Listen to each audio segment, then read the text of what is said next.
Hello everyone and welcome back to more BTS America's action here. We're in a long day of Dota action at that. This is our third series. It's going to be Team Imagine going against the High Council of Wizards and Priests. So we're getting down to the nitty-gritty here. This is to get out of the round of 8. We still have one other series to go, and then we get to crunch it into that sweet little round of 4, the semi-final action. As we get closer and closer and these teams get closer to tasting that 10K prize pool. This is going to be KotLGuy for Beyond the Summit bringing you the casting, and I'm joined again remotely from Blaze. Blaze Casting, welcome back, my friend. So we got the Mason stack going against the Leviathan squad, essentially. Who do you got? Well, I have to say, I've been watching a little bit of High Council Wizards Priests, and I like what I see. This team really seems like they have a lot of potential. The way that they draft, the way that they play, it's all emphasizing mobility, damage control, heroes that can go late but don't have to. I just love it. I think there's a lot of potential with it, in particular 6.84. Well, obviously remains to be seen how they'll adapt to the new patch, but at least the tempo that I'm seeing from them now really just works well with meta, and I almost think it's to the point where I would put them 2-0 against most of the teams in the tournament. And then we look to the other side, and there's Team Imagine, formerly known as Team Leviathan. Before that, Flipside Tactics NA. All in all, a lot of the same roster. Since TI, they did lose Shredder as their core. They brought in Meniski Fangay, who has changed his name many a time. Today he'll be repping as Mr. Trolonqua, an imposter, but I guess a disciple nonetheless. And he's been doing some mediocre work, but it's still overall been kind of the same results that we've seen from the past Leviathan. They kind of get their groove, they make a good name for themselves, and then things fall off a bit, and then they bounce back, and then it goes away. And they're still just trying to find it, whether it's conforming and feeling that what they put together as far as drafts is just, this is the meta, this is what we have to do, this is what all the other teams do, and we need to do it, or if it's we need to keep going and being original, think outside the box. Jenkins Pudge, back in the day, Shredder Troll when Troll wasn't a problem, the Radiance Wraith King. They used to play games like so unique, and it really threw their opponents off, and they always just try to find a little bit of both, and I guess just the harmony between that and their team's their execution from their team just, it really hasn't been in sync. So we'll see how it's going to work for them. Confident start here. They lead in with a Tusk and then a follow-up early TA pick for High Council. On the side of Imagine, pretty standard stuff here, Blaze. They get their gyro and they get to follow it up with the Earthshaker. Yeah, pretty good stuff all around. Gotta say though, I'm not entirely sold with the name here. High Council of Wizards and Priests. By the way I look at it, if you're looking at Dungeons and Dragons, you've got wizards are wizards, but priests are clerics. You look at the Warcraft universe, priests are priests, but wizards are mages and archmages. It doesn't make sense, man. Who's the frontliner? Where's the knight? Where's the paladin? They need a little bit of everything involved. You can't just have wizards and priests. You're too frail. Exactly. I agree. I think the name is just ridiculous, and this is like one of those things to fill in until hopefully they actually show their stuff, make it to a LAN or something, and then they get mouse sports or something, and they just come on board. Maybe it's an acronym for a secret sponsor you don't even know. Yeah, right. There we go. People start decoding the name there, find out all the anagrams possible. It'll be fun. HCWP. Yes. What could that be? Clockwork third grab though, nice top priority, good offlaner there, most likely gonna be represented by who is typically their offlane player? Demon, that's right, Demon. I forget because I keep thinking of Demon of Summer's Rift, where he played more of that 4 position for a while, but he's been moved back over to the 3. He's been playing the off. You got, of course, Bleak, aka Scott, aka Chad. He's been repping his support role as he's been doing, of course, with Fog there as well. Justin has been their latest replacement. If people didn't already know, Clairvoyance is now off the team, and they have Justin now on, and they're still just trying to find their way, but they have a great start. I like the acknowledgement. They ban out something like a Viper so that TA really doesn't run into too many troubles. They're really emphasizing the mid lane here. A ban on Storm, Lena, Viper, Ember. I guess they really want to make sure he has a good time. Absolutely, and this really enables TA to succeed no matter what, unless it's like a Darkseer that's actually going up against the TA just because the Iron Shell is really good. But no, I expect it more to be a rotation type thing where Darkseer after level 5 considers helping out the mid a little bit. But as far as who they actually drop in that mid lane, it's going to be the Queen of Pain here. So If the Templar Assassin goes for that 404 build we've been seeing a little bit more of, which is great for farming Ancients, might still have some difficulty with the Shadow Strike since you can't mill dodge that. But yeah, overall, they pack quite a punch right now. I mean, Walrus Punch in particular, but the Meld Strike on top of that's a lot of quick damage. And then they have at least one good defensive support in the Winter Wyvern, so this is good for in terms of counter initiation. You can just drop this on the Gyrocopter whenever you feel like it, and you're probably going to get something good out of it. So yeah, I have some pretty high expectations for just the Wyvern in general, setting up a good laning phase, and we might actually see a little bit of Clockwork Tusk action. It's not as common of like a dual lane off lane, but it is just as palpable in the right hands. 10 seconds remaining. I wanted to look up a bit of the history here between the High Council. We're also getting a bit limited as far as options here for Mason in their safe lane. AM's been banned out, and they're even going to rid of the Huskar here. Not something I've seen them run very often, but I guess it is something that could be considered. Outside of that, what are we really left with here? I'm trying to think of possible additional options that Mason has ran, and yeah, I mean, you got your Storm here and there, you got your AM, Ember, but these are all been rid of at this point. Clinks is something else that's a bit interesting and something they've reached for. Could we foresee possibly a Clinks as an option here for High Council? Is it going to be enough? Yeah. Yeah, I think there's a lot of potential with that. You can get like a Desolator on either the TA or the Clinks, do a lot of work. The other one would get a Medallion of Courage and have a pretty good time there. A lot of early physical burst damage is pretty much what they're looking for. You have to be very because it'll actually be pretty easy for a couple of these heroes to just pick them up outright. But yeah, it's a decent option. It's really good against the Darkseer because you get essentially the ability to kill the Iron Shell creep at extreme range, and at level 6 you just Death Pact it immediately and take Darkseer out of the equation. So I think the Clinks is really strong in the laning phase and with the TA synergy, but I'm still not entirely sure if it's the route they want to go up against all these other controlling aspects. I mean, you have to worry about Fissure, Paralyzing Cask. You can be having a lot of trouble if you get pinned down as a Clink. So we'll see if they offer something a little bit more durable. Before that, the Witch Doctor was the final grab for Team Imagine. This really emphasizes the ridiculous team fight. Vacuum, Sonic Wave, you got a Death Ward going, Echo Slam out there, you got a Gyrocopter call down. Feels very reminiscent of the first game that Void Boys had earlier today, where it's just if everything lines up, we could see something pretty damn spectacular here. But it could be a lot to build around these ultimates. Gyrocopter can always make things work outside of his call down, but for like your wall, your Echo Slam, Witch Doctor, Voodoo Ward, if these slip up and don't execute it properly, it could come back to bite him in the ass. But who to contest all this big team fight? What kind of big, bulky late gamer can shrug it off or be able to just kind of find their own way? A Slark. I was thinking that might be a possibility. Slark does offer a lot here. He can be bursted down, but if he goes for a tanky build, goes for a Scotty relatively early on, maybe a BKB or at least an SNY, you're able to still at least survive through the Sonic Wave damage, and then after that point in time, you really only have to worry about the Earthshaker. Slark has a lot of potential to go right onto the Gyrocopter and bash him down, and Imagine only have a couple of answers for it. So it's not like an absolutely perfect, untouched pick, but it definitely has a lot of merit here.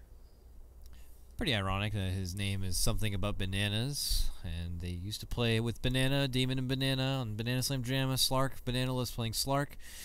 This seems a bit too coincidence here, but here we go. We're going to be hopping in. This is just game number 1 of this best of 3 to round out the last series of today, and near the back end of our round of 8.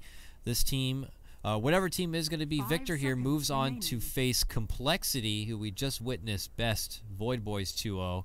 They'll be playing the opponent on this one here. Looks like we'll lead in with an early pause, but I'm curious to see, Blaze. I imagine we'll see the early TP movement here for either offlaner now. We're looking at a Darkseer and a Clockwork. Is there one particular lane that might have a bit more of a struggle? I know you threw out the potential idea that it could be a Clock Tuskle kind of a dual lane here, but let's say for the the sake of it, if Demon's going to be on his own on this Clockwork here, will he be struggling a bit worse than the Darkseer?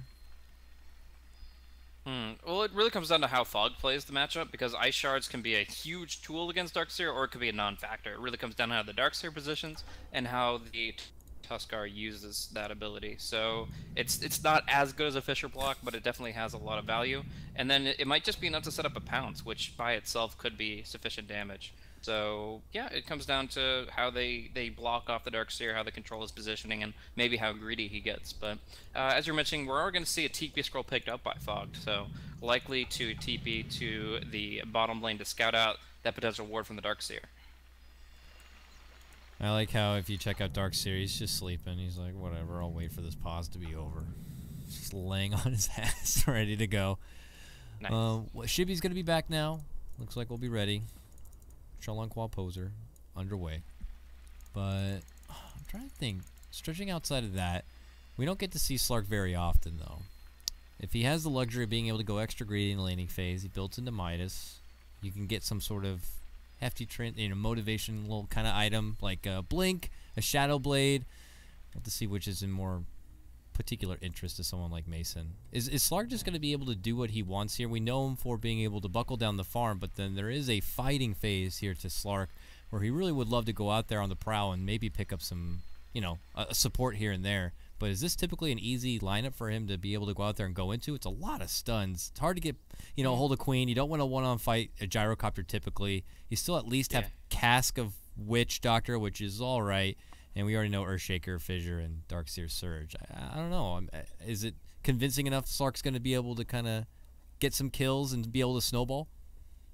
It comes down to the timing and the build. Mason does build Midas sometimes, but I think that he's much more often when he has a farming hero just to go for an offensive build and get involved. So I could see a stat build like Drums, Aquila, Shadow Blade, something like that. Just really get in there early on with your first, let's say, 5,000-6,000 gold. If you can really get combat items there instead of the Midas, I could see him finding opportunities to pick off the Witch Doctor, even the Earthshaker multiple times. But obviously it comes down to timing. It comes down to scouting, most importantly, I would say. Rocket Flare could be a huge aspect. Just throwing out a casual Rocket Flare, seeing when somebody's alone, but also, vulnerable, and just finding those opportunities. So I think Mason's definitely the kind of aggressive player that can make those plays happen. But generally speaking, if he's farming really well and he goes for the Midas, you're going to see him kind of play at least the first 20 minutes pretty carefully. It looks like we'll finally get underway. Boom! Darkseer uprises himself, and he is ready to play some Dota. And if we chunk through most of our pause reserve time now, we won't have to worry about it later. And we'll just go right into a 5v4. It'll be swell. But here we see that early TP you're talking about. Fogg uses it to go to the bottom. He wants to scout out and make sure this opposing offlaner and a certain Jenkins isn't going to be able to move down there and get an easy ward. But little does he know, the whole Jenkins squad here, Team Imagine, this is something we saw from a lot back at like the Summit 2 NA qualifier run, the notorious Leviathan early smoke, and they're doing it again here and now. But there's lag, so they gotta wait. But they're gonna move all the way down in there, and there is some of High Council waiting behind Fogged. I don't know. If they get into a level 1 tussle, which team do you think has the better matchup here? Well, I mean, obviously the Gyrocopter, you have to give a lot to him. The Witch Doctors, Cask, and the Fissure are all pretty good. So overall, I would say the Gyrocopter, but if he gets a little bit too far forward, HCWP could just kind of focus him down, isolate him from his allies with the Ice Shard. So generally speaking, I would say Team Imagine have the better 1v1, but a misplay could easily net HCWP the first blood instead. Especially with, like, obviously the wards seeing it come in.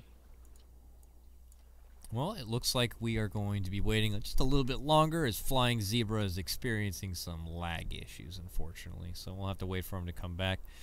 So, Blaze, I'll just ask a general question. Of all these newer teams that have been shuffling around, you got your new Cloud9, you got the Dota Cinema Squad, aka Digital Chaos, this High Council team. Do you have a particular favorite new, like, Northern American team that's been thrown together and has kind of impressed you so far? I've been curious and asking a lot of people the same question.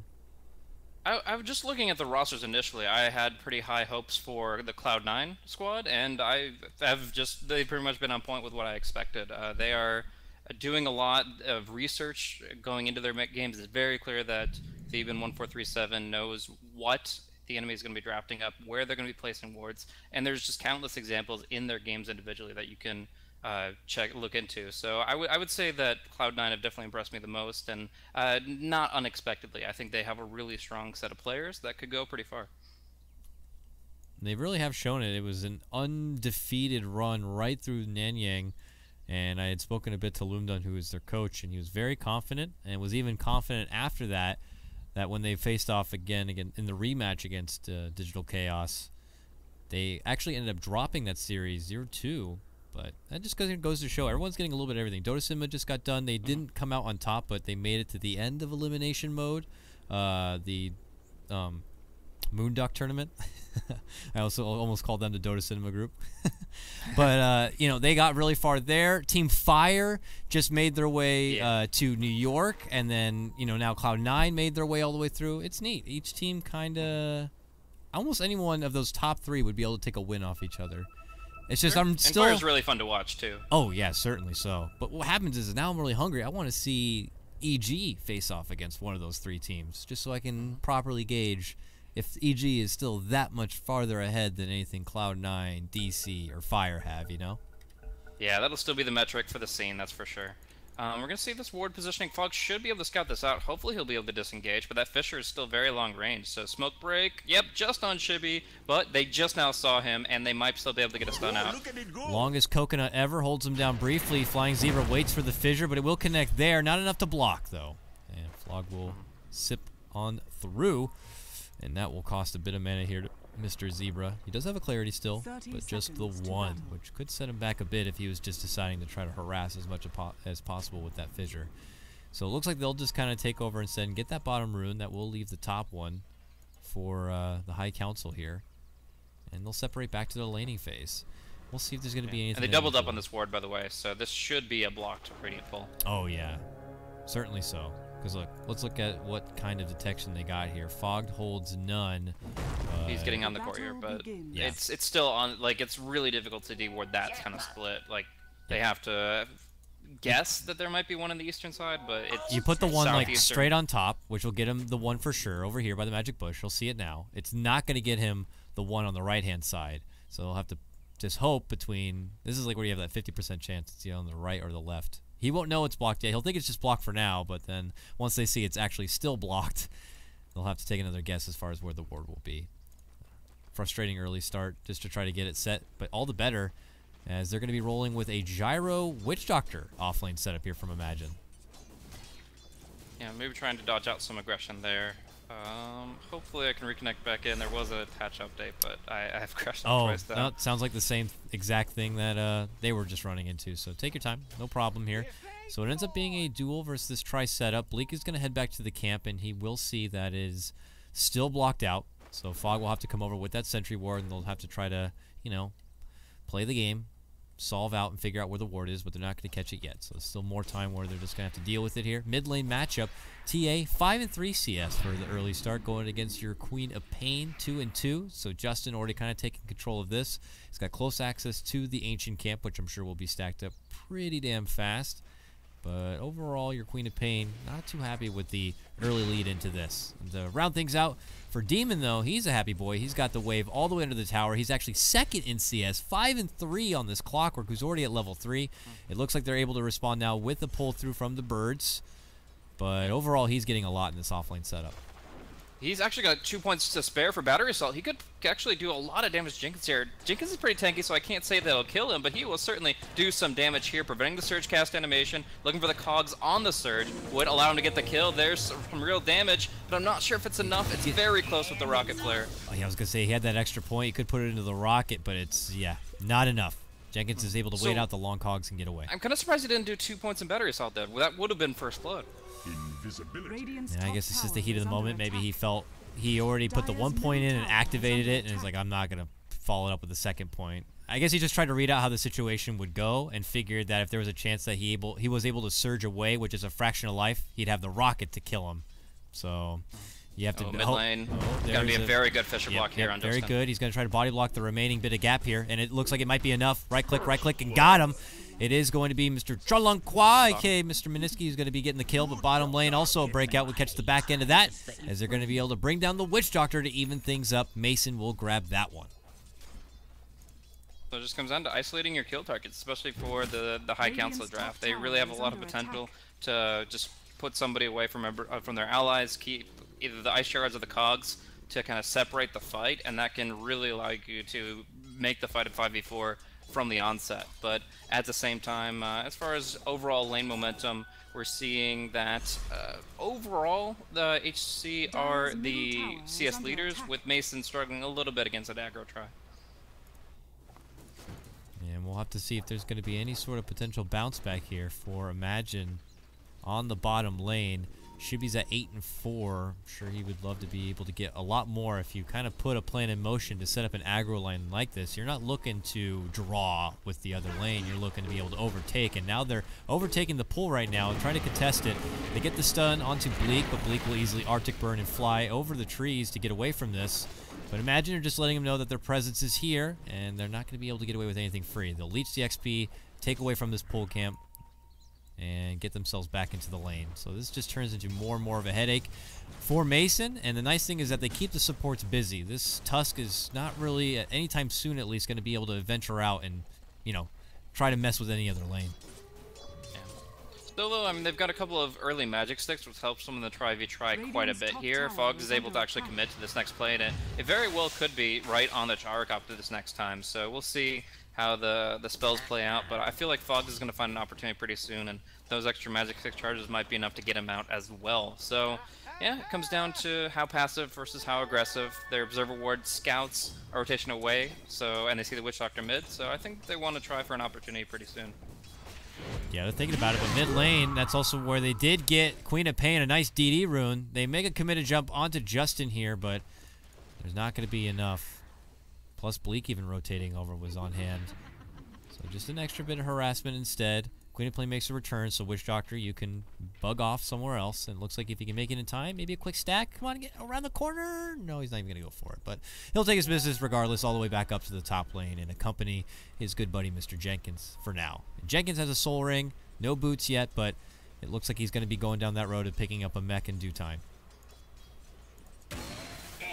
But So Demon's actually doing much better than he is. Level 6 right now on this Clockwork. At 5 minutes in. Been able to bully him pretty hard, and we've actually seen Darkseer versus Clockwork matchups like hundreds of times. It's actually pretty common once a Tri-v-Tri breaks out. And, I mean, Darkseer and Clockwork, their base stats and attributes are very similar. Darkseer has a bit more armor, but when he, coming down with the hook shot, but on a creep wave. He's not going to be able to do too much to the Witch Doctor. In fact, there's a little bit of bounce back against him. Ooh. Yeah, it hits again. If only there was an Iron Shell earlier, that would be a kill. Yeah, he'll be able to bottle up even. Gets the cogs onto Jenkins, but still eating a bit too much damage from the shell there at the end to turn anything around. But yeah, what I was saying before is essentially the matchup comes down to if the Darkseer is caught out from his own creep wave. Because Battery Assault versus Iron Shell is the key component there, and Battery Assault is a huge skill to have if you can kind of pull them away from those creeps, but almost useless on top of the wave, where Iron Shell is quite the opposite. So yeah, it really comes down to positioning and how they kind of revolve around the creep wave. But in this case, Demon seems to have been able to edge him out a little bit. Demon makes his return back to the off lane, where there had been a lane rotation here from the side of Imagine. Shibby makes his return up here onto the gyrocopter. He'll be hand in hand with your Witch Doctor, and they'll get their matchup that we figured would be the setup at the start, putting him back at this top lane. So we look back at bottom here. Fogg has picked up some boots since we last visited him, and already has a smoke purchased up in his stash, so called out for when he might decide to make a strike, and it could be not until he decides to get that smoke. I feel like for now, maybe they just have plenty of space. Masons get great farm. He's 30 and 19, and they already had to force the rotation of Gyrocopter elsewhere, so they're just in a good spot where it is right now, at least for this bottom half of the map. The top tier 1 has taken some decent hits. It's half HP, so this is an issue that I think Imagine want to force pretty soon with the Ring of Vacuole and just a 3-man movement. But they'll probably wait for Demon to rotate away before they go for like significant, like this is a double stack pull, so it's not going to pull the wave back. But there are definitely things that you can do, even as a support, to really force the tower earlier, and then just spam Buddha Restoration and bring that tower down. But quite the contrary of Clockwork rotating away, like you would normally see with his ulti off cooldown, Fogg is actually rotating up to maybe find an opportunity on the Gyrocopter directly.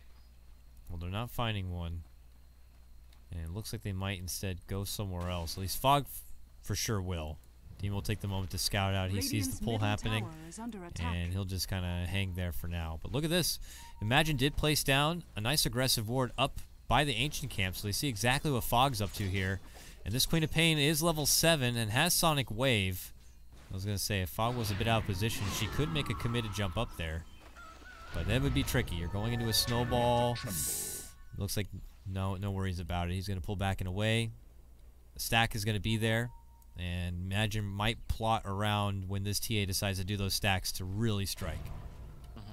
Seems like a lot of farm emphasis is here on Jenkins on the Darkseer. I mean, I'm not going to go as far as to say he's a carry Darkseer, but they really want him to come online. They're rotating supports to help him out, and then once they're confident their offlane situation needs to be addressed and the Dark Arbiter needs to come online, then they're actually allowing him to go jungle and still build up very quickly towards this Mechanism and Guardian Grease. He's already got the Soul Ring Headdress, Arcanes. He's right up there with Queen of Pain as far as net worth goes, and they're only now really giving Shibby the space he needs. Demon has been eyeballing this mid lane for quite a while, but he will not look to pounce. Just head back towards this top lane for now. Even pinged up the courier on the way back, but nothing will end up coming of it here. Queen of Pain. There's a kill opportunity mid. If Fogged goes for the snowball play on the Queen of Pain, that would be her forced to blink back, and the hookshot could come out quite shortly thereafter. He's actually going to find instead Jenkins walking right into him. Will he get the cogs off on him, though? It doesn't look like it. Ooh, he luckily was surged up already, going up in there. Gives him like a sweet little kiss and walks right back and away.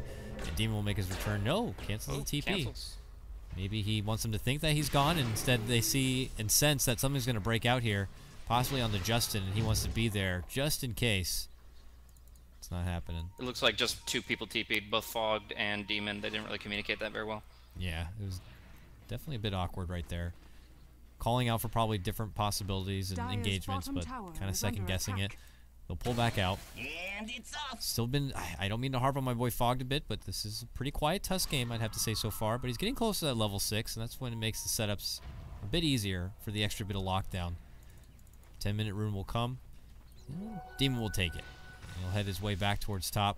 Now, with all that farm that they've been designated towards Jenkins, he is on his way towards the mech. Still got some work to do. But he is starting to put some points into the wall. Yeah, he got an early point in the wall, but he's going to start putting some points into this vacuum. Ooh, that could be a big steal if Jenkins just puts a little Iron Shell down. That's going to force HCWP to cover this stack and do whatever they can. But 2 Iron Shells, maybe a Fisher, and that whole stack is going to be going gold-wise to Imagine that the experience will be split. There's the second shell. Mason moves in. Yeah, he's able to grab a couple, and even Midas the extra one. Yeah. Imagine, though, do force them and their attention all the way away from the lanes. Just being a bit pesky there. And no surprise to see Mason with that very free bottom lane does go down that greedier road. He gets his Midas complete. Yeah. And there was a combo on the Queen of Pain, actually. Tusk and Clockwork both jumping in there, even without the Walrus Punch, able to bring her down. She did think she had the kill on Demon with the Sonic Wave, but just with the Tusk collaborating, they were able to really catch her off guard. Oh, good. Because they've been waiting quite a while for something to happen in that mid lane. It's a shame I didn't really get to catch the end of it there, but it gets done, and Queen of Pain goes down. High Council move themselves ahead 2 now, and this is probably going to be the point where TA considers moving in for these Ancients. She's already heading that way right now. They've de-warded it, so they know she's in the dark, and she'll start it here. Blaze, she's already got about 1,400 gold. Is this just a blitz to the Desolator?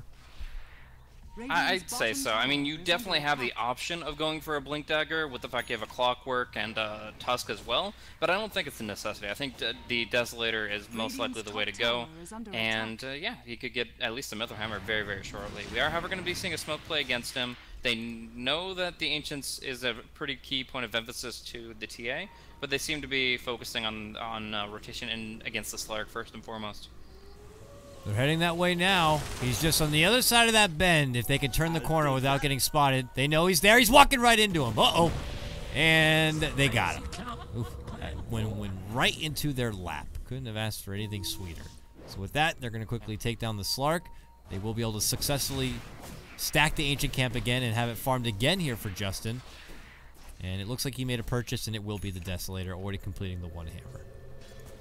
Yeah, so I actually really like the ward that's placed down by Flying Zebra, not because of what it provides now, but what it provided in the instant that he placed it. When they were turning that bend, the smoke broke and they didn't know where their target was, other than the fact that he was definitely farming this camp. This ward will instantly give them all the intel they need to make the right Fisher or make the right jumping, make sure that's a kill. So, although that ward will probably be dewarded in about 1.5 to 2 minutes, it definitely was a way to enable the kill, even if Mason hadn't walked right into them. Yeah. And now we'll get to see that very, very nice access point and any sort of movement from High Council if they even wanted to contest bottom lane, which is not even a consideration here. They're busy top lane. And they're going to round all the way over. They have Demon with hookshot ready to go. They're hoping to get a catch. They saw the Earthshaker moving here, so I think they'll rocket flare that and catch him out first. Jenkins, though, is there first. They're going to see him now. Battery Assault, Demon waits for the hook. Well, Jenkins, no, he gets caught immediately into the cogs, and Justin just hits him right where it hurts. Jenkins will go down, and backup seems to be on the way here. They're thinking about engaging, but it looks like High Council are just going to head their way out. Or not. They turn. They're going to stand strong. Beautiful choke point block with the shards, and they just... That was just beautifully done. They're just like, we'll just let this Witch Doctor come through, and easy kill. Yeah. They had a good ward behind the tower, so now they have all the intel they need to keep making these initiations happen, and of course Earthshaker has no chance to cast the spell within the cogs. Shibi's still on their radar. They can hit this pounce. They can get the kill. There's the trap, and he knows he's dead. He tries to man up and go into a call down, but Fog takes the whole family forward, and they get another grab. That's 3 down all day from the side of Team Imagine, and that is a huge push for High Council. They recognize the fight for when they can take it, and they do a good job just kind of using the bit of intel they have on the Imagine side. And, you know, when they scout out and see Earthshakers in a bit of a fishy area, they advance forward together, and they're rewarded with a couple of kills. Yeah. Despite the Arcane Boost being a little bit cheaper, I'm not sold on picking it up before Mechanism on Darkseer. If you have the Soul Ring, you should have the mana for your wall back and mech. And unless you're really spamming hard or your teammates really rely on the mana, putting that 900 gold and in this case, preventing you from picking up the Mechanism at the key timing, definitely causes some problems. High Council make their presence known in the mid lane. Forces Imagine to back a bit. Rotate in.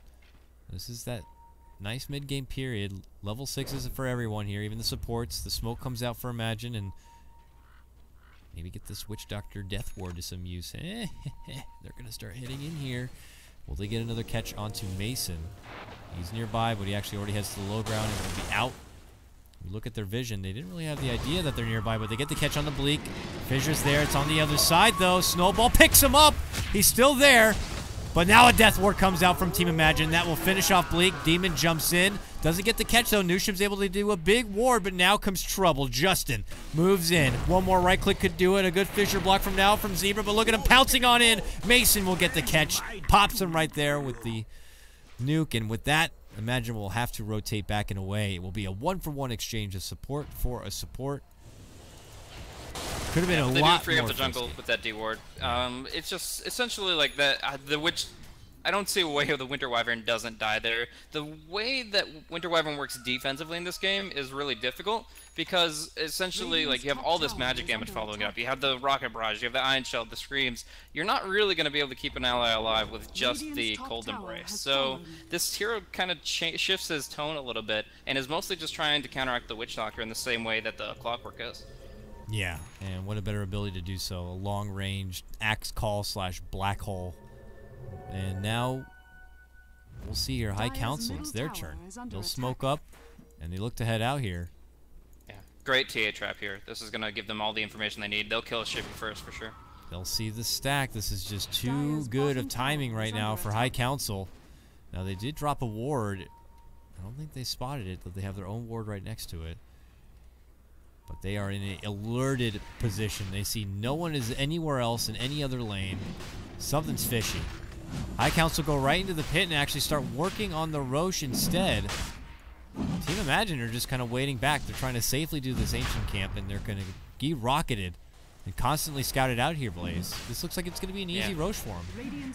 They think that there's still smoke right behind the Clockwork, and this is a really smart just kind of mind game where essentially the Gyro doesn't get his cake, he doesn't get to eat it. It's the Ancients that go to the TA, the Roshan that goes to Justin as well. Like, he gets everything out of this. They scare the Gyrocopter away, they leave his food for Lanaya, and the Roshan Aegis secures it. How can you fight this against the Aegis? They'll try.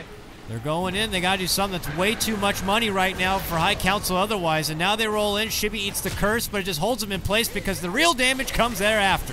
Shibi's going to be taken apart. Now they look for more. Flying Zebra on the run. Justin drops the trap, and he's going to drop a mighty right click and finish him off. Up on the other side, though, they are able to take down Demon with the help of the Death Ward, but it's still a 2-for-1 trade, and they lose their Shibi Clockwork. It's about 700 to 800 gold swing for High Council.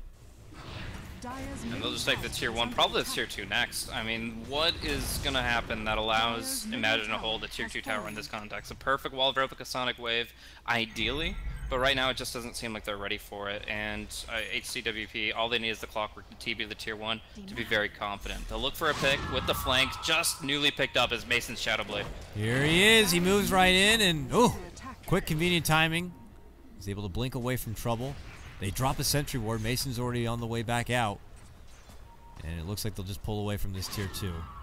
Looks like they have business elsewhere. They'll just kind of keep the side lanes pushed for now and go back to their farm. But High Council gotta feel like they're in a damn good spot. Look at the way the item progression has moved on forward. You already talked about Mason picking up that Demon Edge. You got Demon himself with a Blade Mill now on hand. And we look to Fogged. I'm sure he saved a bit of money. He's about 800. Imagine he'll probably want to get a hold of that Blink Dagger. That'd be a big pickup. You said Demon Edge, by the way. Mason's got the Shadow Blade up. Shadow Blade, yeah. I don't know why I said Demon Edge. Freaking Demon Clockwork, man. Demons always the spotlight on him, you know? Wizards and priests. I like this route from the Queen of Pain, though. Chilanqua going for the Orc of Malevolence here. This is going to give them opportunities against the Slark and the TA alike. Ideally, you make the jump on the Wyvern. You kill the Wyvern in the Orchid so that you don't have to worry about the Winter's Curse the entire team fight. But more often, it looks like they'll probably open on the Slark early on if they have detection. It's just looking like the High Council just have most of the control on this map. They claim this turf, and Imagine are just not in that comfortable position to fight. It's very, very similar to the Void Boys' first match, where if they want to make it count, they're going to have to come together and just hope that everything works out with these ultimates here. Big Echo, big Death Ward, big call down, and a big fight. Jenkins, though, he's got his mech. If he looks to push forward to the Greaves, but he has 1,800 gold, I imagine it's going to be for the Blink Dagger here. Vacuum's already all the way up at level 4. It's just a matter of waiting for the right fight to come here. But it's Mason already Shadow Bladed up. There's just no easy chance. If they have to go out and farm like this and they want to designate farm to Queen of Pain, they're going to have that buddy-buddy system. They have Witch Doctor right behind her ready, and it's going to go the same for pretty much everyone else. At this point in time, it's really difficult for Imagine just to break out of their side of the map at all. I mean, obviously the Aegis is still in play, but more so it's just this Shadowblade Slark penning them in, forcing the combo up sentries and observers together. And the problem with that, the biggest issue, is that Slark still knows when he's being detected. So he'll walk up, he'll see the Shadow Dance go away, and he'll just nope right out of there. It won't even trap the hero that you're burning all this detection on. And he already picked up an ulti orb here. He's just going right for the Scotty. And if he's happy to get there, if he can essentially get enough items to nullify a Sonic Wave, he can feel confidence no matter when he presses Shadow Dance, as long as he doesn't get Orchided. So while he works on that, the rest of his team will do some work here on the bottom. Fog now 1,400 gold, getting closer and closer to that Blink Dagger here. Jenkins will be the lone defender, trying to draw the aggro back with the help of Ion Shell, but Justin's already moving in. That Desolator starting to just hurt this tier 2. Imagine not looking to respond. Shibby continues to farm up. He's got Helm of the Dominator, and he's looking to put together a BKB, I imagine. But the item timing is just not quite there. It's going to be more for the favor of High Council. That's just the rate it's going right now. I just look to Imagine to see what they want to do. I imagine what the hell they're going to be able to do to get themselves in the appropriate place for a good fight. Because High Council are very good at being able to split the attention elsewhere and not bring it together until it's on their terms. For now, just kind of holding position. Going to see Glimmer Cape on Chad or Gleek pretty soon. Fogged already has one up. They're forcing detection constantly because you've got the double Glimmer Cape, you've got the Shadow Blade. All the magical nukes coming out are going to be pretty ineffective. So really, there's only one thing that HCWP have to make sure they do every team fight, and that's make sure the Death Ward doesn't go longer than 2 seconds. So stick the Clockwork on top of him, or be ready with the Tusk. Obviously, the Winter Wyvern would be the last resort using her ulti there. But no matter what, make sure that Death Ward doesn't last long. If that's the case, they outright just win the fight. Ooh, Justin just walked into a sentry here, and they're doing everything they can to make him pay for it, and they do get it. It cost them an Echo, it cost them a Death Ward, a call down, but they get that TA down, and that is your top net worth down. So we look at it, and whew, 1,500? Gold swing? No problem there for Team Imagine. Yeah, it's a bit of an odd play there. Obviously, with the Blink Dagger and the crit stylus, he probably had the confidence just to one-shot somebody, but Mason's definitely the one that should be scouting for those kinds of sentries, and if there's an opportunity, taking it.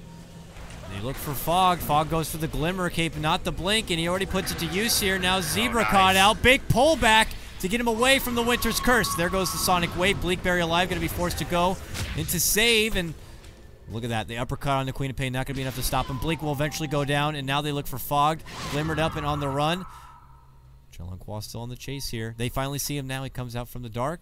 This is a big fight right now for Imagine. And they go on forward. And did I see that right? It looked like he was able to vacuum away from the Winter's Curse. It certainly helped out. Zebra made it out alive. Jenkins well, he's backing the Slark big. off of his target. Yeah. He was attacking the Winter's Curse target intentionally, but it just seemed like they picked an off fight. Obviously, the Winter Wyvern is very strong in a position where you can hit 3 or 4 people with the Winter's Curse, but it's still a timing where your TA is down. Your primary source of burst damage is completely out of commission. It just seemed like the wrong fight to take, at least the wrong place to take it. Maybe under their tier 1 tower they can look for it, but as it was, they seem to be kind of throwing their advantage back over to Imagine a little. And Imagine will take any little bit of advantage you can give. Point booster complete now. That gets the Ogre Club now done for Newsham, so they're getting a lot of emphasis also on this Witch Doctor completing out the Ags. Oh yeah, so definitely. Puts, unfortunately, Little Flying Zebra in a much more selfless position. Seeing a Blink Dagger on this Earthshaker might be quite a while. Maybe if they're able to get another big fight, take down some towers, be all the way to high ground territory, then the Blink Dagger could come, but it'll be a bit. Having that Death Ward, we've already seen the bits of work it's able to do in a lot of these fights. If they can get it upgraded, that could be enough for them to get the advantage when something does break out. Yeah, and you can see Queen of Pain has that point of emphasis too. Aghanim Scepter, big, powerful damage that you can't actually become immune to. It's going to mean that Mason doesn't even bother for a BKB this game. Probably the TA won't either, and it's just going to be all the emphasis on getting those ultis out in a really big way. And as the Earthshaker gets some mobility, that's going to become a really key thing in his mind, is just kind of being that buffer, creating space for the Sonic Wave and the Death Ward, making sure that the timing's right, the positioning's right, and beyond that, just making sure that they initiate the fight on their terms. Looks like after, I just actually noticed that the Earthshaker had 8 Essence stolen from him. I was Slark attacking him 8 times, it didn't fall because of the Darksayer vacuuming and meching. Yeah. And he has nothing. Like, he just got those Tranquils now, like, and at the time he had just like a pair of boot to shield him from all that. And he managed to make it out, barely alive with the help of Jenkins. And now it's for High Council to shake that one off and not allow Team Imagine to have too much more of an advantage what they've already claimed. So Fog went the Glimmer Cape. He did not go for the Blink, which is a bit peculiar to me. I mean, it certainly would help if someone gets caught out, but I just felt with the way that High Council were playing this that they were going to be more aggressive, so they would build that way. Yeah. But the problem with the Blink here is the team lineup that they're up against. Although you would love to just be able to say whenever Queen of Pain Orchid Slark, you just blink on top of Slark, snowball him, and then you wait it out. But the problem is you're up against an Earthshaker, a Gyrocopter, a Witch Doctor, and a Darksayer. Like, all these heroes are really happy to create those 2 heroes as soon as they come out of the snowball. And you're just going to be setting it up for them if you try to go for those salvation plays all the time. Yeah, that's a great point. Fog could be the make it or definitely break it kind of a hero in this particular game. A jump in big snowball save could lead to utter destruction if Imagine can catch the other end of that snowball with a lot of big ultimates. But they continue to farm here. High Council will step back and away after a mild trade here. An Invis Rune's going to pop up here. And Justin, who the last time he kind of went on an adventure into the Imagine Woods and tried to get a pick, he was caught out. We'll think twice before probably doing something again until they do get a bit of security here, which now it's Mason. So Mason at least will get the idea if they are detected or not. And maybe the two of them might kind of stroll through this top lane and see if they can get a quick side pick. But for now, just maintaining the pressure across the map and continuing to build up the farm advantage they got. At this point in time, with more recent pickups, the Ags on the Queen of Pain, the Guardian Greaves on the Darkseer, and so on, the BKB on the Gyro, I actually think that Imagine's 5-man is stronger once again. While normally you would just say that naturally with the draft, Imagine we're so far behind that they could still be picked apart 5v5. Now they've got the items to really actually have that advantage, and it'll be even more so when 400 gold when Newsham has his own Aghanim Scepter. That being said, HCWP will probably just change up their strategy, go for a kind of a bait and switch, go for isolation plays and ganks across the map, and avoid full-on confrontations unless necessary. Well, confrontation's being avoided right now. Imagine smoke up, and they're huddling towards this mid lane, but they will get the catch on Demon. There's a fissure. Now he will get forced over, but oh, not going to be able to avoid the big sonic wave. So Clockwork will go down. That leads to a tier 1 destruction.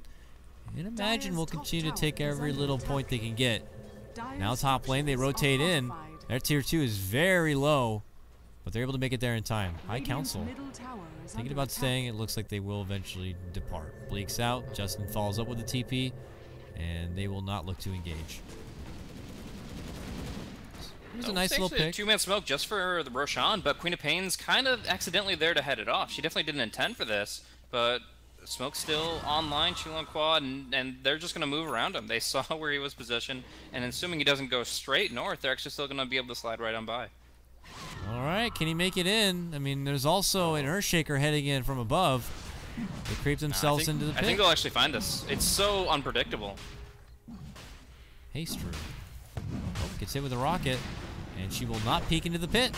You're right. She goes straight up and above. You just wouldn't expect it. Like, at this point in time, with your Queen of Pain right friggin' there, it gives you so much security that this isn't happening. Then, at the last second, the frantic pings, which just are too late. Yep. Now what do? I think they were originally planning to do another smoke. Flying Zebra had one ready to go, and they were gathered in the same spot they smoked last time, but obviously things have changed, and that just gives you an idea that they really did not know what was going down. That means that was extremely smart. That was, I would say, as genius as the first Roshan, if not more so. It's just so difficult to see that coming, and yet so critical for changing the tempo of the game. And they even had to like get there in such a silly way, working around the Queen of Pain to sneak on through right between a perfect timing. They're going to have a chuckle when they look at that one on the replay. But with that now, you have Mason. His Scotty's complete. Ask about him being able to build up some durability so he can withstand that initial hefty burst from Imagine, including that sonic wave. He's almost getting there to that point, and it could be tested here soon, but it looks like he'll be able to just get the hell out of there. Quick pounce, quick Shadow Blade, and he will be nowhere to be seen. It's really difficult, actually, because they have to like get the Orchid Silence, or he's going to Dark Pact. They have to stay on top of him with the Gem of True Sight from the Darkseer. Like, if they're not all willing to kind of make that jump, then it probably isn't the play to make. But right now, they're just kind of trying to at least get some good dewarding action out. So they're going to kind of move about the map, probably pick up the ones that are on the top rune as they rotate back. But yeah, they're just trying to get control back over the map before this Aegis becomes too big of a factor. Justin, he doesn't want to take high ground. He just wants to farm aggressively, kind of as a statement of intent more than anything else. Mid lane, they'll keep the pressure here from the side of High Council, seeing if they can force anyone back and in. But look who's approaching from the Secret Shop side. They're like swarming this mid lane right now. And they'll get it. Tier 2 is going to go down. No response yet here from Imagine, though it's not their time to really go. Shibby out on his own, farming on his gyro here as he tries to finish up what looks like the early part of an MKB. The rest of the team will have to stay back and wait, and it looks like they'll just head that way on their way out. Pretty slow and steady here, so Blaze, I mean, they just got the Aegis though. Are they going to be looking to utilize it here to make a push happen soon? Or is it just as this game goes, their net worth, their overall value will just continue to skyrocket further and further than anything that Imagine can do? The tier 2 is pretty obvious, but I don't think they're going to force anything on the high ground, and in fact I think it would be a pretty big mistake too, unless they're like very confident that they can outposition against Nusham's Witch Doctor. But as it stands right now, it looks like it's just a spread the map game. Take the tier 2 for practically free, and make sure you don't lose anything in exchange. Maybe find like a wraparound gank on the Gyrocopter or something. But tier 3 seems really ambitious, to be honest with you. And even with the Aegis the Immortal, it's still going to be a bit of a ways off. But at least for now, they want to force some TPs back. When they see a full defense, I expect they'll be more hesitant. We'll see, though. If they get split up and half of them see, oh, this is a good chance to strike, the other half don't, they could wind into some trouble. Team Imagine having a team fight you cannot scoff at here. If they are able to make things land, you could be hurting. We'll see. They still linger. They have Justin with that Aegis out in front. Demon rocketing from below with hook shot ready. Yeah. And up and If above they can get a hook shot on the Witch Doctor, like, they can nearly win the game off of that. There is no Force Staff on the Dire side, so yeah. If you hit the Witch Doctor as the Clockwork, Demon hits that, they win the fight. We'll see. He's showing himself as he steps up for the coconut. Demon's looking for it. Fissure. Nope. Inch by inch. Radiant's bottom tower Team Imagine. is under attack. Waiting for that key opportunity here. If High Council can just overstep, overcommit. Now it's Mason moving up. Non-Aegis holder here. He'll pounce back and away. Swap out with Justin. Tier 3 goes down. It's slow and it's painful here. Imagine getting this inkling that they might need to do something. They're committing in. There's going to be the vacuum pull. Sonic wave. Most of their kit and caboodle there. And it looks like High Council might shrug it off. Now there's the dive forward, trying to go for Demon, but the Glimmer's going to be safe from Fogged. And then they just kind of regroup. Uh-oh. Not looking good, Blaze. That was quite a hefty amount of pressure from Imagine. They still do hold the Death Ward and an Echo Slam, but they lost half of their goods trying to stop them. That's the thing, though. That was a half fight from both sides. Neither team actually fully fought there. Neither team was really willing to admit. They were waiting for the enemy to show their hand. If they kill the Clockwork, or the Clockwork wastes his hook shot, then you see the Witch Doctor immediately drop the Death Ward, and they start actually fighting full commitment. But as that was still a card in reserve for HCWP, they just make a very tentative withdrawal, even keeping the Aegis intact, just narrowly. So now they really want to find an opportunity. The Slark will, however, evade their approach despite their observer presence, and yeah, it didn't work out the way either team really wanted it to. I really like the ice shards from Fogged. If you look back at the Dire base, the Fogged's ice shards were right there in the middle. This forces one of two choke points. Either you go the northern avenue or the southern avenue. Either way, there's a really good Winter's Curse waiting when you go down those steps. Yep. So I really like the way that Fogged positioned those ice shards, and it probably was what gave them the confidence to even make the approach they did, take the free tier 3. Well, Imagine don't get caught up in any sort of thin alleyway and risk being in a bad choke point. It does cost them their tier 3, but with Rack still standing, they know they can continue to fight on.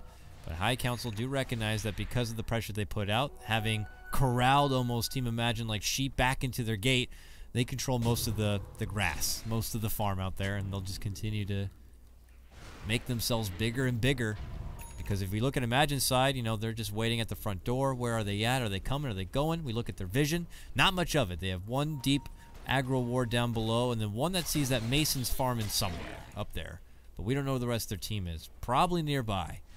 So they kind of just get stuck kind of analyzing, scoping out the situation. They've already used another smoke. Do they have any more smokes left? Looks like they do have one. If they want to go out on another run. Or is it best for them, Blaze, do you think, to kind of sit back in base, give it another go with what they got? Their ults will be back by then, and they can give their full power their best shot. I feel like HCWP, it just depends on confidence for the next move, because they can wait until Abyssal Blade. I would say Moonshard, Abyssal Blade, and Mason can carry this game on their shoulders. But if they don't want to wait that long, they feel they have significant advantage, it's okay to take the risky maneuver. Actually going to be able to blink dodge Jenkins' vacuum, which is now down on cooldown for 25 seconds. And without a blink dagger or a force staff on the Earthshaker, that means that they don't have to worry about the Echo being really dominant this fight. They only have to worry about that Death Ward once again. They do bounce back the cask, but they'll reposition. They should take the range racks if they find their opportunity. Couple of knocks to the noggin, but they will be able to just kind of walk right back up, and they will clear out the wave. But here it is again. It's High Council just kind of slow sieging in. It's a mini chess game almost to see who can kind of move their piece forward at an appropriate time, and for the other team to just kind of move in and crush it. No Aegis advantage now, so it's a lot more hesitant from High Council here. Vacuum is going to be back up now. And as you said, it's the only chance for really Flying Zebra to get close enough for that big Echo. Demon keeps showing that he's there, he's watching. No easy Witch Doctor Death Ward for you. But they gotta do something soon. The rack's now down to half. Justin's gonna eat a little bit of a rocket barrage. There's the vacuum back into a wall of 3. Calldown's gonna be there, but they quickly split apart. Justin moves up to the northern front. Mason moves right in and gets the kill on the Jenkins. Now he's hiding up and above. And they'll move in. Justin, big strike, immediate BKB bot from both sides, and boom, they take out Justin with the help of the Sonic Wave of Queen of Pain. Now Mason moves in with the help of Fog, rolling forward, big uppercut catch. Fog will go down, but they'll get the trade. Jenkins is going to be forced to buy back. as Shibby is also going to be taken care of. Demon on the run here. He's going to get glibbered up. Big vacuum back, and they're going to get the catch. Jenkins will finish off Demon. Now they have Bleak. Good catch with the cask. He will not be TPing away. And Imagine are able to put up a respectable hold. It does cost them a buyback from Jenkins, but they're able to take down 4 in exchange for the 2. 3 if you count the buyback. Yeah, and I think the Darkseer's buyback was definitely a worthy thing because it forced them in retreat, and Imagine had some real chase potential to follow through on the fight. HCWP, like this is what could have happened in the first engagement if they had fully committed. This time around, they felt a little bit better about it because they had 2 BKBs, one on Slark, one on TA. But as I alluded to earlier, they still have a lot that goes through BKB. The call down slow, the Witch Doctor and Queen of Pain's ultimates entirely, the damage from the illusions of Darkseer. Like there's still a lot that you have to worry about even under BKB, and we saw the TA just evaporate as soon as Refraction was gone.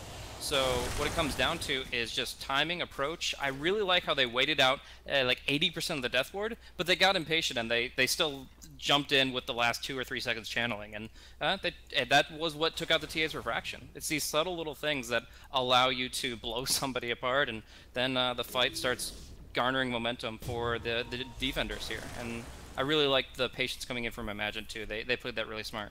And I wonder what they do with it now. What they do with that kind of advantage and being able to hold, if it allows them to feel a bit more comfortable at moving out, because they might need to consider it. It's, as you can see now, Roche time.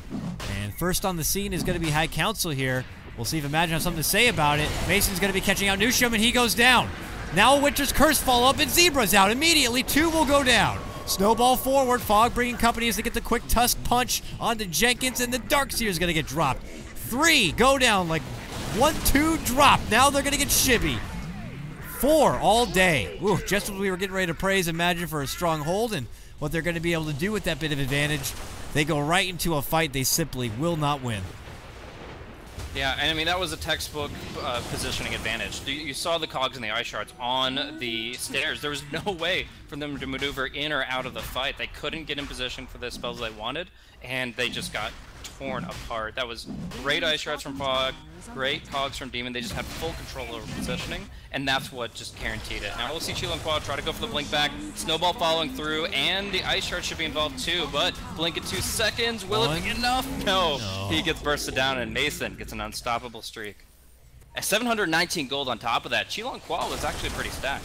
Mason has 6.3, 6.4k now. So, woo, he's a fat Slark. They have an Aegis. High Council are trucking it now. They're going to move in. They're going to quickly invest this money, and they're going to look to try to put a lid on this game. Yeah, it looks like he's going to go for the Butterfly. Good against the Gyrocopter before MKB, but now the Gyrocopter does have MKB. I guess, I mean, the attack speed's great no matter what, but I will say the evasion isn't the most important thing this game overall. So I would have seen Abyssal from most carries, but Mason has his own playstyle, and it served him very well. Here we are again, Blaze, for the 3rd time. The classic stare down back at the top lane, but Imagine have to know that this time they will be at definitely the lower side. Hold out. BKB up and ready to go. They step back. Rax is exposed. Justin happy to just quickly knock down the 1. They might just have to let both drop here and hold out. They don't want Queen of Pain to be forced into buying back, as she has 10 more seconds to make her return. There's going to be the call down, though. A zoning one. Obviously not trying to scare him, but it's still going to be a quick and easy Rax, no matter what is done here. Quick TP in as they get the coconut catch on the Mason. Now it's going to be off. TP will have to be sidestepped, and they go back to the lower ground here. But we'll see. High Council. Are they going to walk away with just that? Nope. They're going to go right back for the mid lane here. Imagine we'll need to do another crazy defense, and I don't think it's going to be any easier than what it was last time. In the meantime, they're actually keeping the top lane pushed out. So one really big difference between what we saw previously for the high ground defense and now, if they want to keep pushing this, is they also have the top lane to farm and push in. So they kind of, if there's a stalemate on mid, they're still always getting some damage, even if it is on the little ziggurats in the base. Yeah, they do have pretty good wave clear to work with. We'll definitely keep the pressure back from the base. So High Council, though it seems like they could just as easily step back and continue to farm before making their return, they already have a good opportune moment here where all lanes are being pressured. You don't want to let an opportunity like that go while you still have an Aegis. So here's Justin again, back at the front. Poke at this tier 3 while Mason just kind of tries to be a slippery little snake here in the bottom.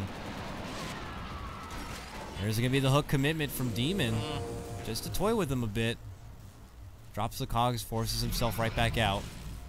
Doesn't force anything out yet from Imagine. They're happy to hold on to everything. Just breaking through this what feels like impenetrable base. Now they're going to catch on Justin, which is just leads to a small Maldic when he'll just dump back and away. There's lots of footsie play here. Both teams flirting. Yeah. They'll probe for a while, but I actually don't think they're going to get a clean engagement unless they force it. Oh, Gyrocopter going to get hooked, but like there is no follow-up. They're just poking. And they're getting, every time they hit the Gyrocopter, they're also get to hit the tower a few times. That was a fun little play. Vacuum brings Demon back in, but all they have is an Orchid there to stop him. So he still walks out again, but this time the Orchid is now going to be on cooldown.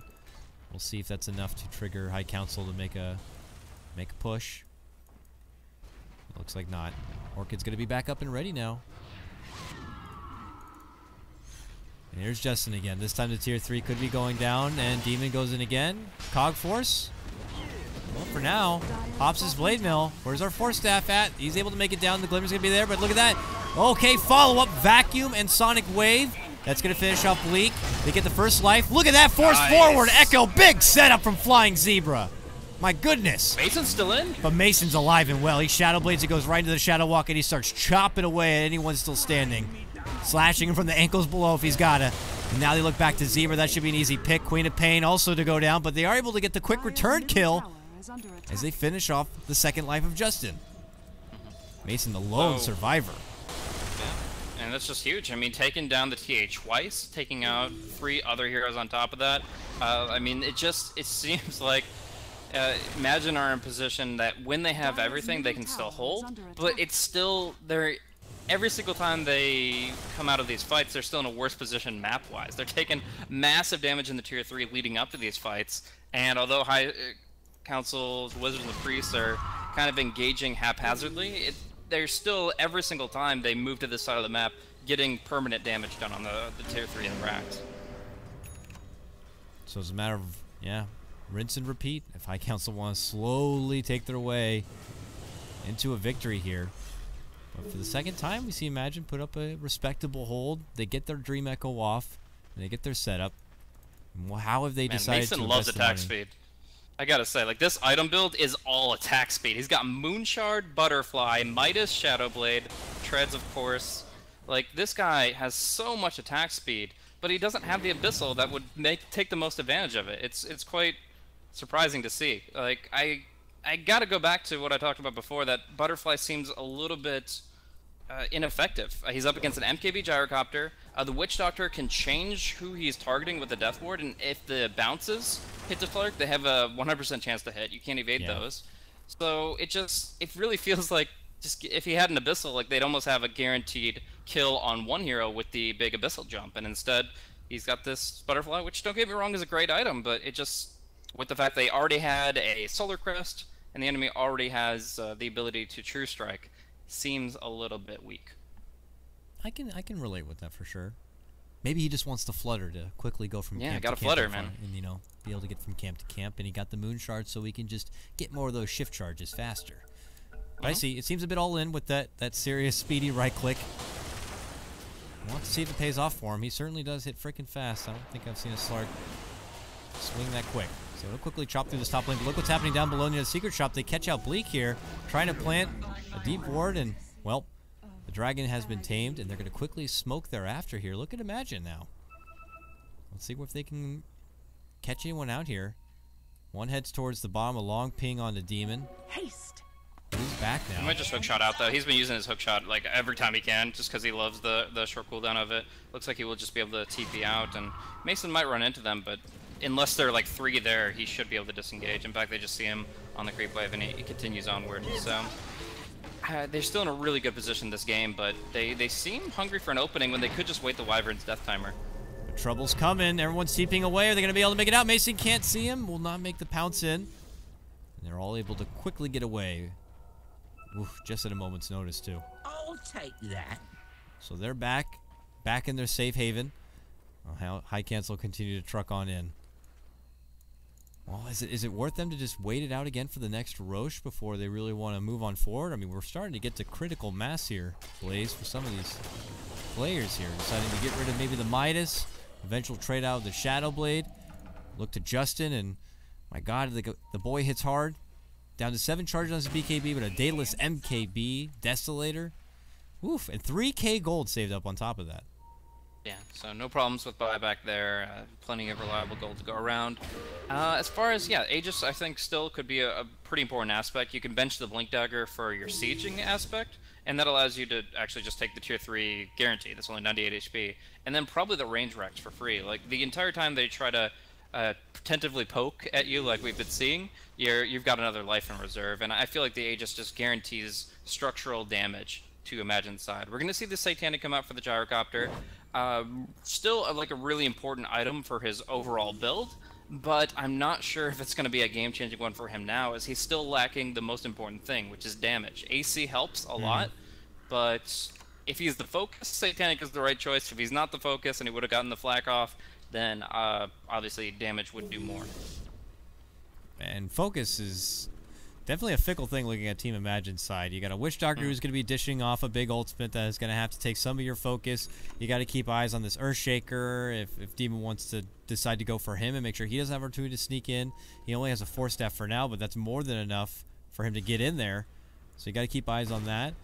Same with Queen of Pain and everyone else. So, you know, does High Council trust their own instincts or their camaraderie enough to be able to focus quickly and on the right target at the right moment?